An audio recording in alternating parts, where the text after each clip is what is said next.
I am so grateful for everything, and I just feel so incredibly blessed. But I mean, the realization of, when you're famous and you can't go back, that's really weird for me. I had that realization like 3 or 4 months ago, and it's just like, wow, and I mean, I don't want you to pity me or anything because I wouldn't change my life or anything. I just remember about the Mickey Mouse Club, let me see. Well, we had it made. I mean, we'd get up at like 9 o'clock and then we'd work till like 6. And you were in Florida and you had like your little apartment. Everyone lived in the same apartment complex. And there was just like a bunch of kids on the show. There's like 20 kids on the show. So we were just on the set and we'd have so much fun and goof off, and they catered to us so much. And I was the youngest, so everyone was like, oh, pampered me and everything. So it was so much fun. It was a lot of fun. And you got to sing, dance, and act on the show. So do you remember, was there any point at which was it a gradual thing that you decided this is what I want to do for a career? it was probably when I was on the Mickey Mouse Club that I realized that I had such a major love for music, because we had concerts and we got to be in the recording studio, and I was just in love with music, and that's when I realized I want to, go for this. But when the show was canceled, sad, I went home and I was just like a normal kid, I went to the prom and the whole homecoming deal. And then I was like, I want to perform again and I want to get out there. And I had an entertainment lawyer, Larry Rudolph, in New York, and I came up there and pop music was coming back and it just really made sense. So I went to Jive Records and they signed me. Now tell me, where were you when your album went #1 and what did you think about it? Where was I when my album? Actually, I was in West Palm Beach. And I had a show to do that night, and I was sleeping and I was resting, and Barry Weiss, the guy from, he's like the president of the record label, he called me on the same line with my manager, and they called and they were like, well, guess what? They said, your album debuted at #1, and I thought, for some reason, because I was sleeping, I thought they meant that the single went to #1, and this is before we even knew about the single. And I was like, oh yeah, the single went to #1. I was like so excited, and they're like, no, your album. I just totally flipped out. I was like, what? I said, oh my gosh, I didn't expect that at all, So I was so excited. I was really, really excited. And then the next day, we found out about the single. So I was like, yeah. I was calling everybody. I was calling my mama, my granny, my little sister, just everybody. Does the way that Baby One More Time has just exploded in the last few months surprise you at all, or did you have a good feeling about that song? Well, I hoped and I dreamed, it would. And Did you think that was the one, though, that would break through for you? Yeah, I totally did. The first time, they brought it to the record label and they played the song, I was just like, this song is, gonna be it. I was so excited. And, I was worried, because I'd worked, for a year for so long, and I was really hoping and wanting it to do well. But then when it debuted at so, really high, I was just like, oh, I was so excited. I was really overwhelmed. So. I want to ask you about Best New Artist. This is such a category that's been discussed over the years. You're up against Kid Rock and Macy Gray and Christina and Susan Tedeschi. How do you feel about this category? It's such an honor just to be nominated, seriously. I'm actually more concerned with my performance, though. Once that's over with, I'll be able to relax. I'm really kind of stressed out about that. I've kind of just established my sound and the way I like to sing in the studio, and that's a big part of making a song, I think, is when you hear a song, and even if you really don't like the demo, if you can go into the studio and make it yours, and like you own the song, that's what's really, really important when I do a song. What kind of change do you think this new record tells about you? A lot of strength on this record. Yeah, I'm really excited about this record, just that I've had a lot more involvement with it, and it's just really special to me. I mean, every song I can almost totally relate to. And I think it's definitely more mature, it's edgier, it's funkier, and it's fun.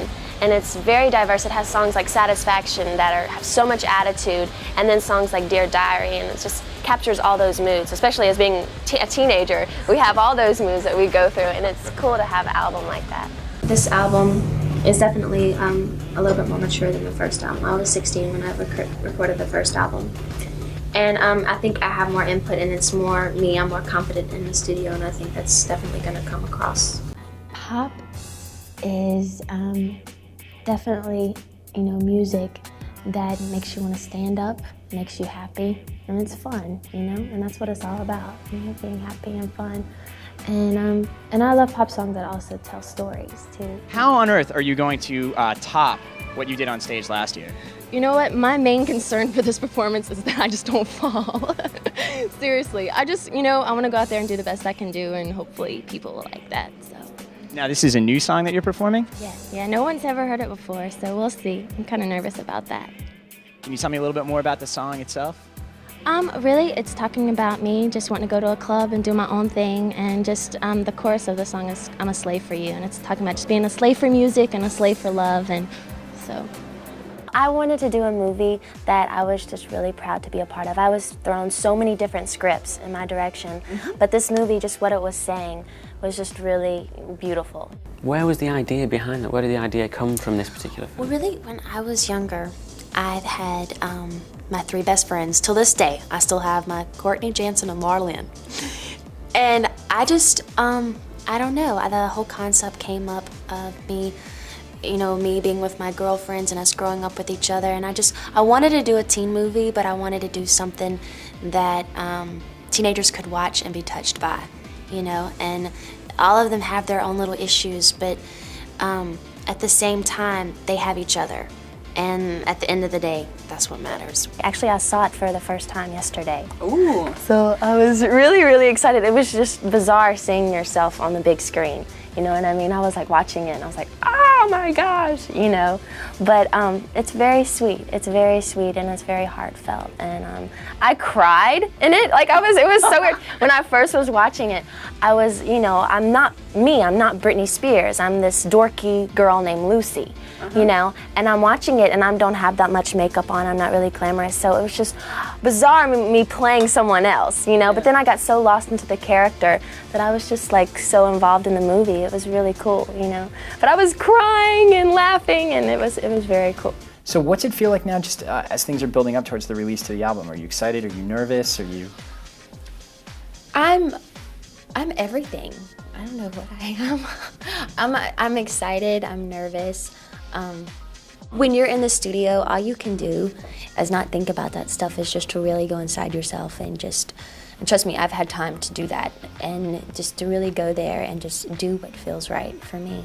And if anything, it's not about, for me, selling 50 million records or anything like that. It's just really about, you know, doing what feels right and expressing myself the way I want to express myself. And as long as you do that, you know, and you're happy with it, that's all that matters. There are no extremes on the album. I really feel like it's tight. It's like, right, it keeps you, and I can't believe how cheesy this is, in the zone. Like, in that zone, it keeps you in that space wherever you need to be. Exactly. It's like, that's where it is. Cool. Is that why you called it In the Zone? I mean, what is that zone for you? Well, I think the whole meaning behind that is just really, I think even when you're dancing or you're on stage or you're at a club and you're letting yourself go, I think mentally you go through this mental state where like nothing really exists. You're just in your own world and you kind of just, you're on this meditative state where nothing can touch you. And I think that's, you know, a cool state to be in. That's when most of the creative process comes to you.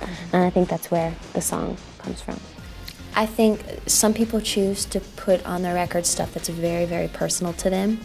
And I think that's just making it, my personal opinion, just it's exposing yourself a little bit too much. And I don't feel comfortable doing that. And so my personal life, I've learned my lesson. It's just to kind of keep it to yourself, you know, because they kind of just, I just don't think it's cool to do that to other people's expense. I don't think that's very cool. Okay. If you understand what I'm trying to say. I'm trying to read it. Is it possible to actually have a private life, though, when you're a star of your stature? You know what? There is, just to, you know, think of it as your art and do it. And when you continuously do it about the music and when you always have the right intentions, I think it's cool. But once you start bringing other things into it, then that's not what it's about for me personally. And that's the way I like to keep it. Some people, they like to bring other things into it. That's fine. You know, they've got to go to bed with that at night. My greatest experience, wow. Probably being with Madonna. The Kiss with Madonna was amazing. It was just being on stage with someone of that caliber. It's just, you know, iconic and just wonderful to be able to do.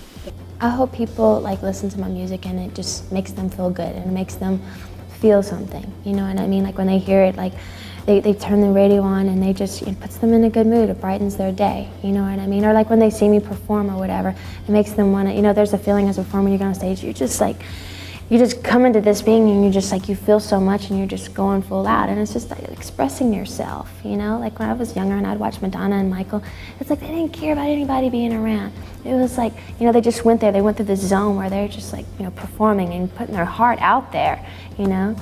And that's what I hope to do for people. I hope they see that and that inspires them.